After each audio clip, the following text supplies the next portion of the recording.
আসসালামু আলাইকুম। সংবাদে আপনাদের সবাইকে স্বাগত জানাচ্ছি। আমি ফিরোজ তোহা। শুরুতেই সংবাদ শিরোনাম।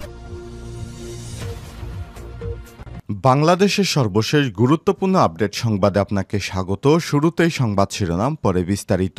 শুরুতেই জানিয়ে দিব, আওয়ামী লীগের আমলে পাচার হওয়া সম্পদ যেভাবে উদ্ধার করতে পারে বাংলাদেশ। এ বিষয়ে গুরুত্বপূর্ণ সংবাদ জানাবো বন্ধুরা, সঙ্গেই থাকুন।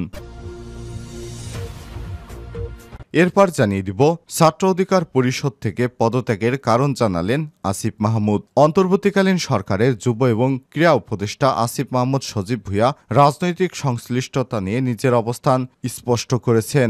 শনিবার সামাজিক যোগাযোগ মাধ্যম ফেসবুকে তার ভেরিফাইড অ্যাকাউন্ট থেকে দেওয়া এক পোস্টে বিষয়টি স্পষ্ট করেছেন। পাঠকদের জন্য হুবহু তুলে ধরা হলো, সঙ্গেই থাকুন।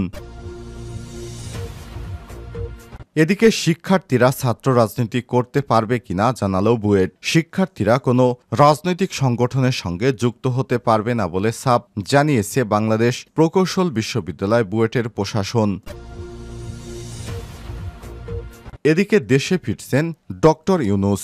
জাতিসংঘের সাধারণ পরিষদ অধিবেশনের ৭৯তম অধিবেশনের ভাষণ এবং বিভিন্ন দেশ ও আন্তর্জাতিক সংস্থার সঙ্গে দ্বিপক্ষীয় বৈঠক ও অনুষ্ঠানে যোগদান শেষে দেশে ফিরেছেন অন্তর্বর্তীকালীন সরকারের প্রধান উপদেষ্টা ডক্টর মোহাম্মদ ইউনূস। গত দিবাগত রাত ৩:৩০টার দিকে ঢাকার হজরত শাহজালাল আন্তর্জাতিক বিমানবন্দরে পৌঁছান প্রধান উপদেষ্টা এবং তার সফরসঙ্গীরা। এবারে জানাবো, বিপদসীমার উপর দিয়ে তিস্তার পানি, ঝুঁকিতে বন্যা নিয়ন্ত্রণ বাঁধ। ভারত থেকে নেমে আসা ঢলার কয়েকদিনের টানা বৃষ্টিতে নীলফামারী ডালিয়া পয়েন্টের তিস্তা ব্যারেজের পানি বিপদসীমার ২ সেন্টিমিটার উপর দিয়ে প্রবাহিত হচ্ছে। এতে রংপুর, নীলফামারী, লালমনিরহাটের নিম্নাঞ্চলের অনেক বসত বাড়িতে পানি উঠেছে। পানিবন্দী হয়ে পড়েছে কয়েক হাজার মানুষ। রাস্তাঘাট ডুবে যায়, সড়ক বিচ্ছিন্ন হয়ে পড়েছে ওইসব অঞ্চলে। পানির চাপ বেড়ে যায়, বন্যা নিয়ন্ত্রণ বাঁধগুলো ঝুঁকিতে পড়েছে। শঙ্কা দেখা দিয়েছে বন্যার। এবং সর্বশেষ জানিয়ে দিব, হাসান নাসরুল্লাহর মৃত্যুতে ইরানে ৫ দিনের শোক ঘোষণা।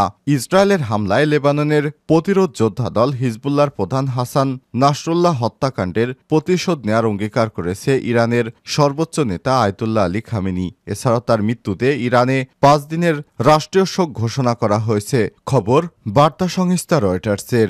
ইরানের রাষ্ট্রীয় টেলিভিশনে পড়া এক বিবৃতিতে আয়াতুল্লাহ খামেনি বলেন, হাসান নাসরুল্লাহ একক কোনো ব্যক্তি ছিলেন না, তিনি ছিলেন একটি পথ ও একটি চিন্তাধারা। এই পথ অব্যাহত থাকবে। তিনি বলেন, শহীদদের রক্তের প্রতিশোধ ছাড় দেয়া হবে না। প্রিয় দর্শক, এতক্ষণ শুনছিলেন সংবাদ শিরোনাম, এবারে বিস্তারিত। তবে তার আগে বন্ধুরা, অনুরোধ থাকবে এই সংবাদটিতে একটি লাইক দিন।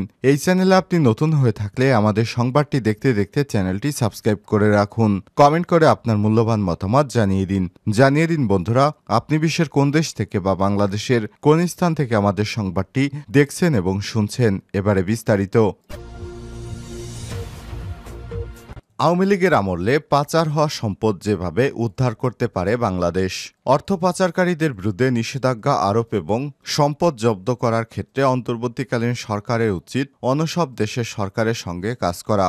২০২২ সালের সেপ্টেম্বর শেষের দিকে বাংলাদেশের বৈদেশিক মুদ্রা রিজার্ভ কমে যায়। তখন সাবেক প্রধানমন্ত্রী শেখ হাসিনা সরকার প্রায় ৪.৭ বিলিয়ন মার্কিন ডলারের বাজেট সহায়তা চাইতে বাধ্য হয়। একই সময় যুক্তরাজ্যের দৈনিক দ্য ফাইন্যান্সিয়াল টাইমস বাংলাদেশি ঘড়ি সংগ্রহকারী আহমেদ রহমানকে নিয়ে একটি প্রতিবেদন প্রকাশ করে। আহমেদ রহমান হলেন সাবেক প্রধানমন্ত্রী শেখ হাসিনার প্রভাবশালী উপদেষ্টা সালমান এফ রহমানের ভাগ্নে। বর্তমানে সালমান এফ রহমান কারাগারে রয়েছেন।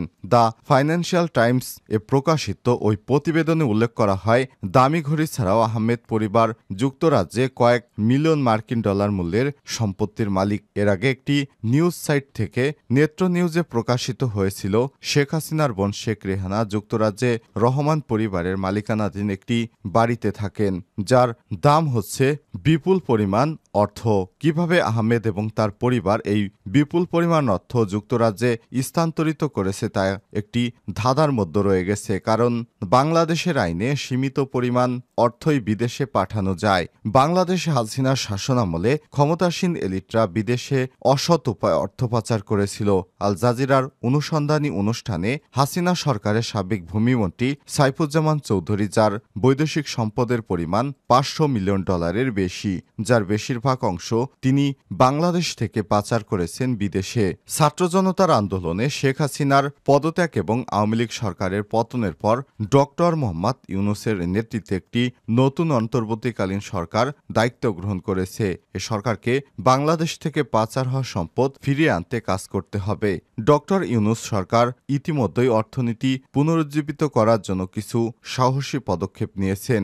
বিতর্কিত ব্যাংকগুলোর পরিচালনা পর্ষদে রদবদল করে আর্থিক খাতে সংস্কার, IMF, বিশ্বব্যাংক এবং এশিয়া উন্নয়ন ব্যাংকের কাছ থেকে ঋণ সহায়তা চা, এসব প্রচেষ্টা সত্ত্বেও বাংলাদেশের রিজার্ভের উপর চাপ রয়েছে। সুতরাং ঋণ চার পাশাপাশি অন্তর্বর্তীকালীন সরকারকে অবশ্যই পাচার করা অর্থ ফেরত আনার উপায় খুঁজে বের করতে হবে, যা কেবলই অর্থনীতিকেই চাঙ্গা করবে না, ঋণের বোঝা কমাতেও সহায়তা করবে। বাংলাদেশ থেকে পাচার হওয়া অর্থ ফেরত আনতে চারটি উপায় রয়েছে। প্রথমত, স্টোলেন অ্যাসেট রিকভারি ইনিশিয়েটিভ এর সদস্য বিশ্বব্যাংক এবং জাতিসংঘে মাদক ও অপরাধ সংক্রান্ত অফিস এর মতো অংশীদারিত্ব রয়েছে, কিন্তু হাসিনা সরকারের অপব্যবহারের কারণে এখনো এগুলো সম্ভাবনাকে কাজে লাগানো যায়নি। সম্পদ পুনরুদ্ধারে পরবর্তী বিরোধী নেতাদের হয়রানির হাতিয়ার হিসেবে এগুলোকে ব্যবহার করা হয়েছে। এসব উদ্যোগের মাধ্যমে যুক্তরাজ্যে বাংলাদেশকে প্রায় $1.5 মিলিয়ন ফেরত পেতে সহায়তা করেছে। দ্বিতীয়ত, অন্তর্বর্তীকালীন সরকার সন্দেহভাজন অর্থ পাচারকারীদের বিরুদ্ধে নিষেধাজ্ঞা আরোপ এবং তাদের সম্পদ জব্দের জন্য অন্য দেশের সরকারের সঙ্গে কাজ করতে পারে। তৃতীয়ত, মার্কিন যুক্তরাষ্ট্রের বিদেশি কূটনীতি কৌশল আইন একটি গেম চেঞ্জার হতে পারে।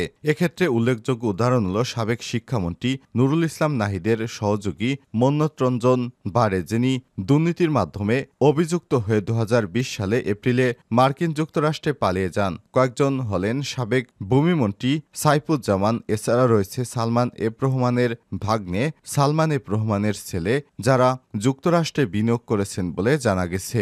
সর্বশেষ, বাংলাদেশের দুর্নীতি দমন কমিশন দুদককে অবশ্যই হাসিনা সহযোগীদের অর্থ পাচারের গন্তব্য হিসেবে বিবেচিত দেশগুলো সরকারের সঙ্গে কাজ করতে হবে। তাহলেই কেবল দেশে পাচার হওয়া বৈদেশিক অর্থগুলো ফেরত আসতে পারে। ছাত্র অধিকার পরিষদ থেকে পদত্যাগের কারণ জানালেন আসিফ মাহমুদ। অন্তর্বর্তীকালীন সরকারের যুব এবং ক্রীড়া উপদেষ্টা আসিফ মাহমুদ সজীব ভুঁইয়া রাজনৈতিক সংশ্লিষ্টতা নিয়ে নিজের অবস্থান স্পষ্ট করেছেন। শনিবার সামাজিক যোগাযোগ মাধ্যম ফেসবুকে তার ভেরিফাইড অ্যাকাউন্টে দেখ পোস্টে তিনি এসব স্পষ্ট করেছেন। তিনি ফেসবুকে হুবহু যা লিখেছেন। আসিফ মাহমুদ লিখেছেন, একটা বিষয় স্পষ্ট করা প্রয়োজন হয়ে পড়েছে। বর্তমানে আমার কোনো রাজনৈতিক সংশ্লিষ্টতা নেই। বিশ্ববিদ্যালয় জীবনে প্রথম যে রাজনৈতিক উদ্যোগের সঙ্গে যুক্ত ছিলাম ছাত্র অধিকার পরিষদ, পরে দলীয় লেজুরবৃত্তি সহ আরও কিছু কারণে ঢাকা বিশ্ববিদ্যালয় শাখার সভাপতি থাকা অবস্থায় কমিটির সকল সদস্য গত বছরের মাঝামাঝি সময়ে পদত্যাগ করি। যদিও এসব বিষয়ে সামনে আনতে চাইনি, অনেক জায়গায় বিভ্রান্তি সৃষ্টি হয়, স্পষ্ট করার প্রয়োজন অনুভূত হলো। এখন জাতীয় ঐক্য ধরে রেখে সংস্কার ও পুনর্গঠনই আমাদের একমাত্র লক্ষ্য। শিক্ষার্থীরা ছাত্র রাজনীতি করতে পারবে কিনা জানালো বুয়েট। শিক্ষার্থীরা কোনো রকমের ছাত্র রাজনৈতিক সংগঠনের সঙ্গে যুক্ত হতে পারবে না বলে জানিয়েছে বাংলাদেশ প্রকৌশল বিশ্ববিদ্যালয় বুয়েট প্রশাসন। গতকাল বিশ্ববিদ্যালয়ের রেজিস্ট্রার অধ্যাপক ডক্টর মোহাম্মদ ফোরকান উদ্দিনের সই করা এক বিজ্ঞপ্তিতে সব তথ্য জানানো হয়েছে। শিক্ষার মান, মেধার যথাযথ মূল্যায়ন এবং আন্তর্জাতিক অঙ্গনে বুয়েটকে মর্যাদাপূর্ণ অবস্থানে উন্নীত করার লক্ষ্যে এমন সিদ্ধান্ত নেওয়া হয়েছে বলে জানিয়েছে বিশ্ববিদ্যালয় কর্তৃপক্ষ। বিজ্ঞপ্তিতে বলা হয়েছে, বুয়েট অর্ডিন্যান্সের বোর্ড অব রেজিস্ট্যান্স অ্যান্ড ডিসিপ্লিনের 16 নম্বর ধারায় একাডেমিক কাউন্সিলের 505তম জরুরি সভায় সর্বোপরি রাজনীতির লেজুরবৃত্তায়ন নিবৃত্ত করার লক্ষ্যে কিছু সিদ্ধান্ত গ্রহণ করা হয়েছে। আর তাতে বলা হয়েছে, এই বিশ্ববিদ্যালয়ের কোনো শিক্ষার্থী বিশ্ববিদ্যালয়ে অনুমোদিত কোনো ক্লাব বা সোসাইটি ব্যতীত কোনো রাজনৈতিক দলে লেজুরবৃত্তি অথবা অন্য যে কোনো সংগঠনের সঙ্গে জড়িত হতে পারবে না। শিক্ষার্থীদের বিশ্ববিদ্যালয়ে অধ্যাদেশ নিয়মসমূহ যথাযথ পালন করতে হবে এবং তা অমান্য করলে অধ্যাদেশের বর্ণিত নিয়ম মোতাবেক তাদের বিরুদ্ধে যথাযথ ব্যবস্থা গ্রহণ করা হবে।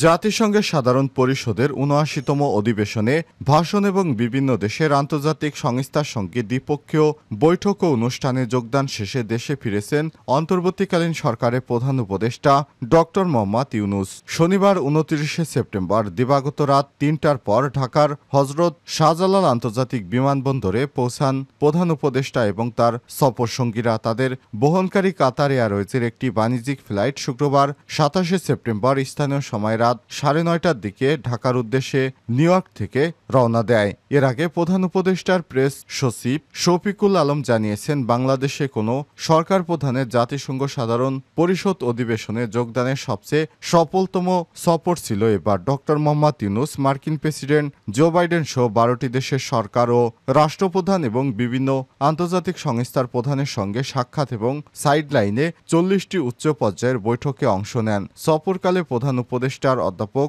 কর্মতৎপরতা বাংলাদেশের সঙ্গে আন্তর্জাতিক বিশ্বের অর্থনৈতিক এবং কূটনৈতিক সম্পর্ক ও অংশীদারিত্ব এগিয়ে নেওয়ার ক্ষেত্রে বিরাট অবদান রাখবে বলে আশা করা হচ্ছে।